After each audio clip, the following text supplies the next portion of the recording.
वो नाल लियानी है छोटी इलाची ते नाल लियानी है बेहतरीन करके। इंपॉर्टेंट चीज़ जी मिस ही वो आ गई है कढ़ाई गोश्त। बाकी तो 10-15 मिनट रह गए ते अस्सलाम वालेकुम ते welcome back Hasan Life TV ते उम्मीद करना कि तुसी ठीक होवोगे। अज दा व्लॉग करने आ स्टार्ट। अज काफ़ी ज़्यादा ना जेह्ड़ा बेहतरीन किस्म का VIP किस्म का प्रोग्राम किया जाएगा, डेरे ते आप ही पकाया जाएगा। तो जो भी अपडेट है नाल तुहानू देने हैं। तुहाडा इक्को ही काम है, चैनल नू सबसक्राइब करो तो वीडियो नू लाइक करो, वीडियो नू अगे शेयर करो तो वीडियो किवें दी लगदी है भी थल्ले कमेंट बॉक्स दे विच सानू दसो। तो अज दा व्लॉग घैंट जिहा वधिया जिहा फ्रैश जिहा करने आ स्टार्ट। चैक करो व्लॉग दे स्टार्ट दे विच ही फुल नैचुरल लुक चैक करो माशाअल्लाह। अपनी नवी नहर माशाअल्लाह ते इधरली साइड ते अपना पिंड माशाअल्लाह सोहना प्यारा पिंड अपना। तो अज दा व्लॉग करने आ स्टार्ट। तो जल्दी ना सबसक्राइब करो, वीडियो नू लाइक करो तो वीडियो नू शेयर करो। स्टार्ट करने आ व्लॉग माशाअल्लाह। नहर ते आए हाँ तो गोलगप्पे भी खान लग पे राज भाई ले आंदा पानी, हुण गोलगप्पे खान लगे तो चेक करो नज़ारा माशाअल्लाह। इधर जो तहरीर लिखी गई वो चेक करो, चेक करो, चेक कर लेन। तो जे किसी भी ये लोड़ होए ना वो इतवार नू आ सकता इत्थे। इतवार नू 12 बजे तो लैके 3 बजे तक लंगर शरीफ का खसूसी इंतजाम है। लोकेशन जी है वो वे खंबरा वाला पुल पुरानी नहर दे बिल्कुल जरा ना वो नाल ही नज़ एक्सप्रेस परा नहीं तो इत्थे आओ तो अपना खोल डोल के खाओ। पे खा लेने माशाल्लाह बेहतरीन किस्म दे चेक किए होने ने तुसां। तो अगे दा जो भी सीन है वो भी तुहानू चेक करवाने आ। समान जेह्ड़ा बाकी वो भी अल्लाह खैर रखी तो अह लैन दा वे ते वो भी तुहानू जाके घर समान भी चेक करवाने आ। नवाज़े असर असां पढ़ लईए तो हुण थोड़ा ही टाइम रह गया मगरब की अजान होने च। जिन्नी देर तक हुण मगरब की अजान होनी है उन्नी देर तक असीं इत्थे क्रिकेट खेल लईए। तो मगरब की नमाज पढ़न तो बाद इंशाअल्लाह जेह्ड़ा ना वो प्रोग्राम किया जाएगा डेरे ते तो तुहानू सीन चेक करवाया जाएगा। आओ जी क्रिकेट बेहतरीन किस्म की करके खेल लईए। तो आलमोस्ट मगरब दी अजानां भी होने लगियां ने तो हुण चलने मगरब की नमाज पढ़न। तो इर्द मोहम्मद से काम चेक करो रे नो पिता तो मोहम्मद जरा ना रे उत्ते सुटते पे ने मेरे ते रेत सुटन आएगा माशाअल्लाह जी। काम तैयार हो गया प्रोग्राम का माशाअल्लाह। टमाटर मिर्चां मुर्चां कट कुट कतियां ने तो कुछ कटियां जान डईयां ने तो कुछ रह गई ने तो उतल धनिया भी आ गया, कढ़ाई भी आ गई है। तो अज जो बनेगा वो बनेगा कढ़ाई गोश्त। कढ़ाई गोश्त बनेगा फराज साहब, कढ़ाई गोश्त इंशाल्लाह बनेगा। वड्डा गोश्त है 2 किलो तो 2 किलो वड्डा गोश्त वो धोंडे ने धोंदे ने तो वह भी तुहानू लिया के ते चेक करवाने आ। तो उस तो बाद 1-2 वीर साडा होर है वो भी आउण डिया वे, उन्हां दा भी तुहानू इंट्रो करवाने आ।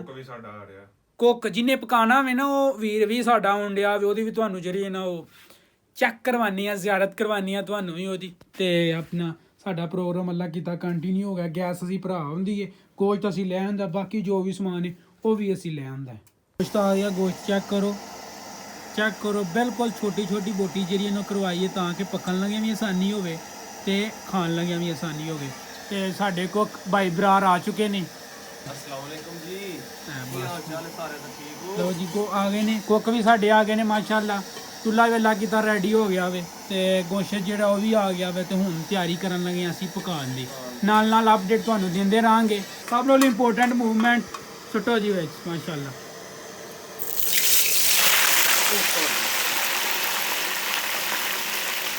चेक करो चेक करो चेक करो कुक दियां कारीगरियां चेक करो बाकी गल्लां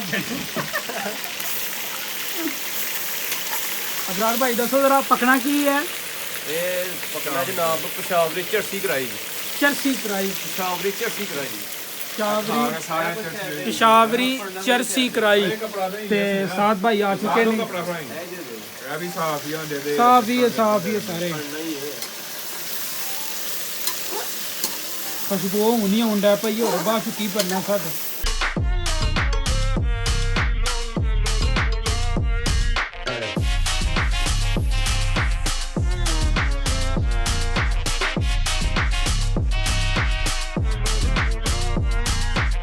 ਇੰਪੋਰਟੈਂਟ ਚੀਜ਼ ਜਿਹੜੀ ਮਿਸ ਸੀ ਉਹ ਆ ਗਈ ਹੈ ਕਰਾਈ ਗੋਸ਼ਤ ਤੇ ਆਲਮੋਸਟ ਸਾਡਾ ਜਿਹੜਾ ਗੋਸ਼ਤ ਹੈ ਉਹ ਵੀ ਆਲਮੋਸਟ ਤਕਰੀਬਨ 15 ਤੋਂ 20 ਮਿੰਟਾਂ ਦੇ ਵਿੱਚ ਰੈਡੀ ਹੋ ਜਾਏਗਾ। ਸਾਰਾ ਕ੍ਰੈਡਿਟ ਜਾਂਦਾ ਬਰਾੜ ਭਾਈ ਨੂੰ। ਇਮਰਾਨ ਭਾਈ ਦੀ ਖੁਸ਼ਬੂ ਐਡੀ ਸੋਹਣੀ ਹੈ ਮਾਸ਼ਾਅੱਲਾ। ਬਿੱਲੀ ਵੀ ਆ ਗਈ ਹੈ। ਲੋ ਜੀ ਅੱਲਾ ਕੀਤਾ ਸਾਦ ਭਾਈ ਸਾਡੇ ਨਾਲ ਨੇ ਤੇ ਚਾਹ ਦਾ ਜਿਹੜਾ ਪ੍ਰੋਗਰਾਮ ਹੈ ਨਾ ਉਹਦੇ ਵਾਸਤੇ ਹੁਣ ਅਸੀਂ ਲੈਣ ਚੱਲੇ ਆ ਦੇਗਚੀ ਤੇ ਦੇਗਚੀ ਲੈ ਕੇ ਆਉਨੇ ਆ ਤੇ ਜੋ ਨਾਲ ਲਿਆਉਣੀ ਹੈ ਸੌਂਫ, ਨਾਲ ਲਿਆਉਣੀ ਹੈ ਛੋਟੀ ਇਲਾਚੀ ਤੇ ਨਾਲ ਲਿਆਉਣੀ ਹੈ ਬਿਹਤਰੀਨ ਕਰਕੇ ਪੱਤੀ। ਕਿਲੋ ਦੁੱਧ ਹਾਂ ਲੈਣ ਦੇ 4 ਬੰਦੇ ਆ ਤੇ ਹੋਰ ਵੀ ਜੋ ਵੀ ਸਮਾਨ ਸਮੂਨ ਹੈ ਉਹ ਤੁਹਾਨੂੰ ਚੈੱਕ ਕਰਵਾਉਂਦੇ ਆ ਲਿਆ ਕੇ। ਸਾਡੇ ਫੇਰੇ ਬਚਨ ਤੇ ਹੋਰ ਸਮਾਨ ਨਾਲ ਲੱਗੇ ਹੀ ਵੇਚੀ, ਚੀਨੀ ਵਿੱਚ ਹੀ ਪਾ ਲਈ, ਪੱਤੀ ਵਿੱਚ ਹੀ ਪਾ ਲਈ, ਸੌਂਫ ਵੀ ਵਿੱਚ ਹੀ ਪਾ ਲਈ ਤੇ ਲਾਚੀਆਂ ਵੀ ਵਿੱਚ ਪਾ ਲਈਆਂ ਨੇ। ਤੇ ਹੁਣ ਇਹ ਸਮਾਨ ਹੀ ਲੈ ਕੇ ਤੇ ਸਿੱਧਾ ਡੇਰੇ ਤੇ ਚੱਲਨੇ ਆ। ਸਾਧ ਭਾਈ ਬਾਹਰ ਖਲੋਤੇ ਨੇ ਗੱਡੀ ਤੇ। ਇਸ ਟਾਈਮ ਜਿਹੜੀ ਖੁਸ਼ਬੂ ਆਣ ਡਈ ਹੈ ਨਾ ਅਸੀਂ ਤੁਹਾਨੂੰ ਦੱਸ ਨਹੀਂ ਸਕਦੇ ਆ। ਕਾਸ਼ ਤੁਸੀਂ ਖੁਸ਼ਬੂ ਸਿੰਘ ਦੇ ਹੋ ਤੇ ਤੁਹਾਂ ਰੋਟੀ ਖਾਧੀ ਵੀ ਹੋਏ ਤੇ ਫਿਰ ਤੁਹਾਨੂੰ ਭੁੱਖ ਲੱਗ ਜਾਣੀ। ਤੇ ਜੋ ਇਸ ਟਾਈਮ ਜ਼ੈਕਾ ਬਣ ਰਿਹਾ ਵੇ, ਜੋ ਇਸ ਟਾਈਮ ਕਲਰ ਨਿਕਲ ਰਿਹਾ ਵੇ ਗੋਸ਼ਤ ਦਾ, ਹਾਏ ਹਾਏ ਹਾਏ ਹਾਏ ਸਾਰੇ ਮਸਾਲੇ ਵਿੱਚ ਪੈ ਚੁੱਕੇ ਨੇ। ਅੱਲਾ ਕਿੱਦਾਂ ਲੈ ਆਉਂਦੀਆਂ ਨੇ ਤੇ ਬੋਤਲ ਚੈੱਕ ਕਰੋ, ਬੋਤਲ ਵੀ ਆ ਗਈ। ਉਸ ਤੋਂ ਬਾਅਦ ਚਾਹ ਦਾ ਜਿਹੜਾ ਪ੍ਰੋਗਰਾਮ ਹੈ ਦੁੱਧ ਵੀ ਆ ਗਿਆ ਤੇ ਗੋਸ਼ਤ ਸਾਡਾ ਆਲਮੋਸਟ ਜਿਹੜਾ ਫਾਈਨਲੀ ਜਿਹੜਾ ਧਨੀਆ ਪੈ ਗਿਆ ਤੇ ਸਾਡਾ ਜਿਹੜੀ ਕੜਾਈ ਹੈ ਸਾਡੀ ਉਹ ਅੱਲਾ ਕੀਤਾ ਰੈਡੀ ਹੋ ਗਈ।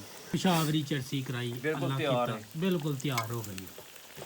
ਚੈੱਕ ਕਰੋ ਖੁਸ਼ਬੂ ਇਸ ਟਾਈਮ ਜਿਹੜੀ ਆਉਣ ਡਈ ਹੈ ਨਾ ਅਸੀਂ ਤੁਹਾਨੂੰ ਦੱਸ ਨਹੀਂ ਸਕਦੇ। ਮਾਸ਼ਾਅੱਲਾ ਜੀ ਫਾਈਨਲੀ ਖਾਣ ਦੇ ਜਿਹੜਾ ਕਾਬਲ ਹੋ ਚੁੱਕੀ ਹੈ ਤੇ ਰੋਟੀਆਂ ਅੱਲਾ ਕਿੱਦਾਂ ਖੁੱਲ ਚੁੱਕੀਆਂ ਨੇ ਤੇ ਉਹ ਪਰਾਂ ਬੋਤਲ ਫੜਾਓ। ਬੰਦਾ ਹੈ ਕਿਤੇ ਟਾਈਮ ਲੱਗਾ ਤੇ ਖਾਂਦਿਆਂ ਟਾਈਮ ਨਹੀਂ ਲੱਗਣਾ। ਬਣਾਉਂਦਿਆਂ ਕਾਫੀ ਜ਼ਿਆਦਾ ਟਾਈਮ ਲੱਗਾ। ਸਾਡੇ ਕੁੱਕ ਸਾਹਿਬ ਸਾਥ ਆ ਗਿਆ। ਆਓ ਛੇਤੀ ਬੋਤਲ ਵੀ ਸਾਥ ਭਾਈ ਫੜੋ ਯਾਰ। ਉਹ ਪਰਾਂ ਬੋਤਲ ਪਈ ਹੈ ਫੜੋ ਤੇ ਆਇਆ ਸਾਥ ਚੈੱਕ ਕਰੋ। ਮਾਸ਼ਾਅੱਲਾ ਮਾਸ਼ਾਅੱਲਾ ਮਾਸ਼ਾਅੱਲਾ। ਸਾਡੀ ਇੱਕ ਹੋਰ ਸਾਥੀ ਆਇਆ ਹੈ ਮਾਸ਼ਾਅੱਲਾ। ਪਤਾ ਨਹੀਂ ਆਈ ਕਿ ਆਇਆ ਐਸ ਚੀਜ਼ ਦਾ ਆਈਡੀਆ ਨਹੀਂ ਹੈ। ਆਈ ਹੈ ਵੇਲੀ ਹੋ ਗਈ ਹੈ ਕਰਾਈ ਤੇ ਭੜਕਦੀ ਹੈ ਭਰਾਤ। ਅਗਲੀ ਤਿਆਰੀ ਇਹਦਾ ਨੈਕਸਟ ਪ੍ਰੋਗਰਾਮ ਹੈ ਇਹਦਾ ਬਾਲ ਵਾਗ ਤੇ ਧਰੋ ਉੱਤੇ ਚਾਹ ਮਾਸ਼ਾਅੱਲਾ ਬੜੀ ਹੀ ਚਾਸ ਆਈ ਹੈ। ਇਮਰਾਨ ਭਾਈ ਨੇ ਕੜਾਈ ਬਣਾਈ ਹੈ ਮਾਸ਼ਾਅੱਲਾ ਬਹੁਤ ਹੀ ਜ਼ਿਆਦਾ ਚਾਸ ਆਈ ਹੈ। ਜਿੰਨੀ ਇਹਨਾਂ ਦੀ ਦਵਾਈ ਸੁਣੀ ਸੀ ਉਨਾ ਹੀ ਮਾਸ਼ਾਅੱਲਾ ਸੋਹਣਾ ਕੰਮ ਹੋਇਆ ਮਾਸ਼ਾਅੱਲਾ। ਚੈੱਕ ਕਰੋ ਤੁਸੀਂ ਮਟਨ ਸ਼ਟਨ ਪੂਰਾ 4 ਬੰਦੇ ਹਨ 10 8 ਜਾਂ 10 ਰੋਟੀਆਂ ਲਿਆਉਂਦੀਆਂ ਹਨ ਕਈਆਂ ਨੇ ਮਾਸ਼ਾਅੱਲਾ। ਤੇ ਹੁਣ ਚਾਹ ਦਾ ਪ੍ਰੋਗਰਾਮ ਕਰਨ ਲੱਗੇ ਇੱਥੇ ਚਾਹ ਰੱਖਤੀ ਪਹਿਲੇ ਉਹਦੇ ਤੇ ਲਾਦਾ ਮਾਸ਼ਾਅੱਲਾ। ਚੈੱਕ ਕਰੋ ਸਾਡੀ ਪਾਰਟੀ ਤੋਂ ਬਾਅਦ ਅੱਲਾ ਕੀਤਾ ਤਾਂ ਚੈੱਕ ਕਰੋ ਪਿੱਲੀ ਦੀ ਪਾਰਟੀ ਵੀ ਜਾੜੀ ਹੈ। ਚੈੱਕ ਕਰੋ ਮਾਸ਼ਾਅੱਲਾ। ਉਹ ਪਰਾਂ ਦੂਸਰੀ ਬਿੱਲੀ ਵੀ ਆਈ ਹੈ। ਉਂਝ ਹਨੇਰੇ 'ਚ ਆਉਂਦੀ ਨਹੀਂ ਹੋਣੀ, ਉਹਦੀਆਂ ਅੱਖਾਂ ਭਲਦੀਆਂ ਹੋਣੀਆਂ। ਚੈੱਕ ਕੀਤੀਆਂ ਜੀ। ਹਾਂਜੀ ਤੇ ਦੋਸਤੋ ਅੱਜ ਦਾ ਵਲੌਗ ਇੱਥੇ ਹੀ ਐਂਡ ਕਰਨੇ ਆ। ਉਮੀਦ ਕਰਨਾ ਵਾ ਕਿ ਅੱਜ ਦਾ ਵਲੌਗ ਤੁਹਾਨੂੰ ਪਸੰਦ ਆਇਆ ਹੋਵੇਗਾ। ਵਲੌਗ ਪਸੰਦ ਆਇਆ ਤੇ ਅੱਗੇ ਸ਼ੇਅਰ ਜ਼ਰੂਰ ਕਰ ਦਿਓ ਤੇ ਚੈਨਲ ਨੂੰ ਸਬਸਕ੍ਰਾਈਬ ਕਰੋ। ਤੇ ਅੱਜ ਦਾ ਵਲੌਗ ਇੱਥੇ ਹੀ ਐਂਡ ਕਰਨੇ ਆ ਤੇ ਦੁਆਵਾਂ 'ਚ ਜ਼ਰੂਰ ਯਾਦ ਰੱਖਿਓ ਵਲੌਗ ਕਿਵੇਂ ਦਾ ਲੱਗਾ ਵੇ ਤੇ ਕਿਵੇਂ ਦਾ ਵਲੌਗ ਬਣਨਾ ਚਾਹੀਦਾ ਵੇ। ਥੱਲੇ ਕਮੈਂਟ ਬਾਕਸ ਦੇ ਵਿੱਚ ਜ਼ਰੂਰ ਦੱਸਿਓ ਤੇ ਇੱਕੋ ਹੀ ਰਿਕੁਐਸਟ ਹੈ ਵਲੌਗ ਨੂੰ ਸ਼ੇਅਰ ਜ਼ਰੂਰ ਕਰ ਦਿਓ ਤੇ ਮਿਲਨੇ ਆ ਤੁਹਾਨੂੰ ਇਨਸ਼ਾਅੱਲਾ ਨੈਕਸਟ ਵਲੌਗ ਤੇ। ਰੱਬ ਰਾਖਾ।